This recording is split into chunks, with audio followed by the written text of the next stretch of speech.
உங்களுக்கு பைசப்பே பம்ப் ஆக மாட்டேதா, மறக்காம நான் சொல்ற இந்த வேரியேஷனை உங்களோட பைசப் ஒர்க் அவுட்ல இன்க்ளூட் பண்ணிக்கோங்க. ஒரு சூப்பர் பம்ப் கிடைக்கும். அதுக்கு முன்னாடி பேஜுக்கு ஒரு ஃபாலோ தட்டிக்கோங்க. வீடியோ கடைசி வரைக்கும் பாருங்க. ஸோ கைஸ், இன்னைக்கு நம்ம பார்க்க போகிறது தான் பைசப் ட்ராக் கர்ல்ஸ். ஸோ நம்ம ரெகுலர் பைசப் கர்ல் பார்த்தீங்கன்னா உங்களுக்கு வந்துட்டு இந்த மூமெண்ட்டில் இருக்கும். பட் இந்த ட்ராக் கர்ல்ஸ் நீங்கள் எப்படி பண்ணணும் அப்படின்னா, உங்களோட எல்போஸ் வந்து நல்லா பின்னாடி புஷ் பண்ணிக்கோங்க.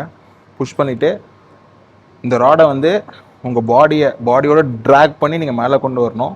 ஸோ மூமெண்ட் எப்படி இருக்குன்னு பார்த்தீங்கன்னா, மூமெண்ட் இப்படி இருக்கும். அதே மாதிரி இதில் ரொம்ப முக்கியமான விஷயம் என்னென்னு பார்த்தீங்கன்னா, ப்ரெஷரை வந்து உங்களோட ரிஸ்ட் அண்ட் பாமில் கொடுத்து இப்படி தூக்காதீங்க. உங்களோட பைசப்பை ஃபீல் பண்ணி பொறுமையாக இப்படி பண்ணிங்கன்னா உங்களுக்கு பயங்கரமான பம்ப் கிடைக்கும். அதே மாதிரி இதை இன்னும் இன்டென்ஸ் ஆக்கி நீங்கள் பண்ணோம் அப்படின்னா நீங்கள் வந்து